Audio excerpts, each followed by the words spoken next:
Magandang umaga sa atin lahat sa mga panig ng buong mundo, mga nakikinig at nanonood ngayon. Atin naman pakinggan ang mabuting balita ayon kay San Mateo. Glory to you, Lord Jesus Christ.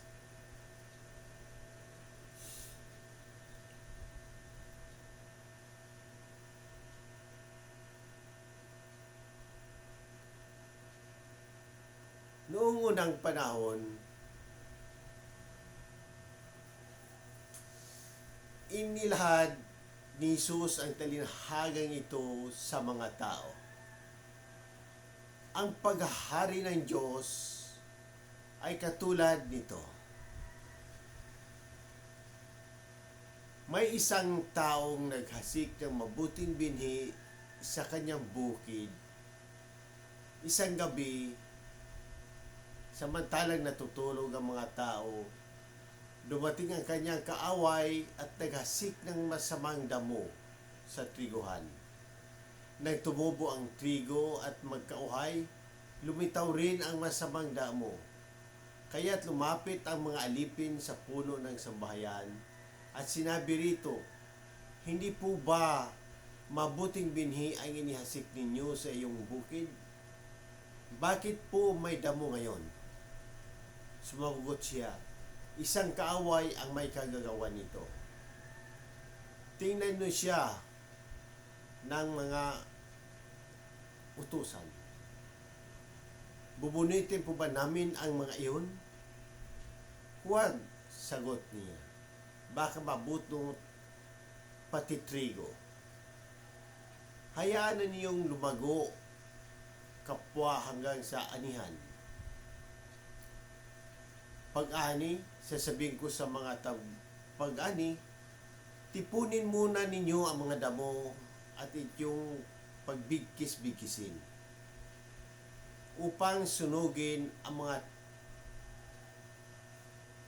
mga trigo'y inyong tipunin sa aking kamalig." Ang mabuting balita ng Panginoon. Praise the Lord Jesus Christ.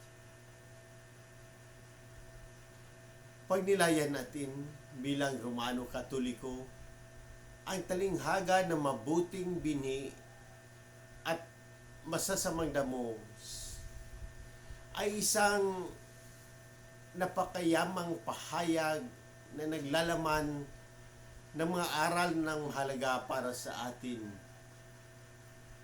bilang mga Romano Katoliko. Una, pagpapalago ng mabuting binhi. Ang tao na naghasik ng mabuting binhi ay nagpapakita ng ating misyon na maghasik ng mabuting gawa at pananampalataya sa ating buhay at komunidad bilang mga Katoliko. Tayo ay tinatawagan na magtanim ng mga binhi ng kabutihan, katotohanan at pag-ibig sa ating kapwa. Pagkakaroon ng masamang damo. Ang presensya ng masamang damo ay nagsasaad na kahit sa mabuting mundong ito, ang kasamaan ay umiiral pa rin. Hindi ibig sabihin na kapag tayo ay naghahasik ng mabuting gawa, lahat ay magiging perpekto. Ang kasamaan ay bahagi ng ating realidad at ito'y dapat nating tanggapin at harapin.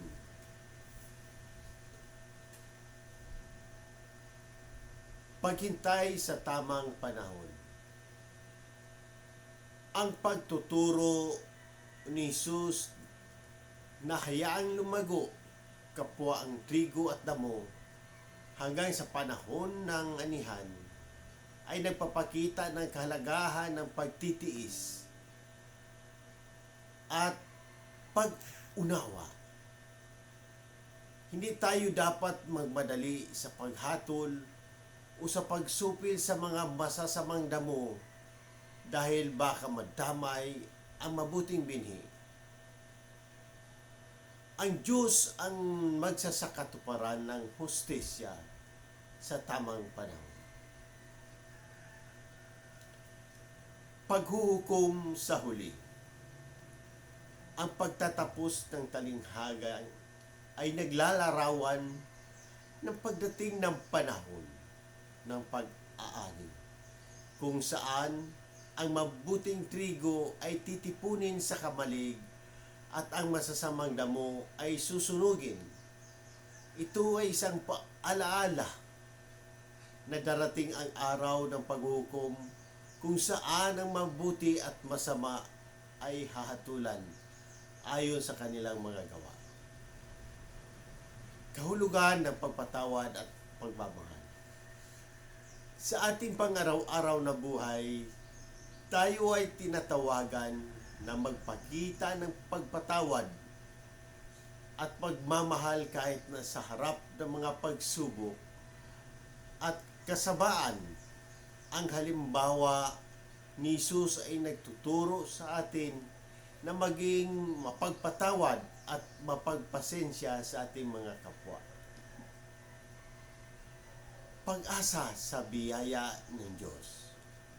Sa kabila ng lahat ng masasamang damo sa ating buhay, tayo ay pinapaalalahanan na ang Diyos ay may planos at Siya ang magbibigay ng tamang solusyon sa tamang panahon.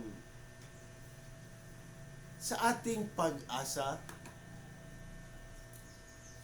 at pagtitiwala ay dapat manatili sa Kanya. Sa puod, ang talinhagang ito ay nagtuturo sa atin ng mahalagang mga aral tungkol sa pananampalataya, pagtitiis at pagtitiwala sa Diyos. Bilang mga Romano Katoliko, tayo'y nag-aanyaya sa atin na magpatuloy sa paggawa ng mabuti, magpakita ng pagmamahal at pagpapatawad, at magtiwala sa katarungan ng Diyos na darating sa tamang panahon. Sa muli, inikayat ko ang lahat, Katoliko man o hindi, na magtanong at pagnilayan ang mensahe ng Ebanghilyong ito.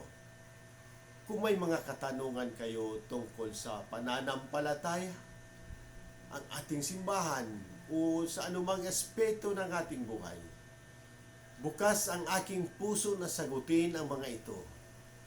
Sama-sama natin pagnilayan at pahalagahan ang habag at pag-ibig ng Diyos na ipinapahayag ni Jesus sa Ebanghilyong ito sa pamamagitan ng ating mga gawain at salita. Naway maging daluyan tayo ng habag at pagmamahal ng Diyos sa lahat ng tao. Amen. In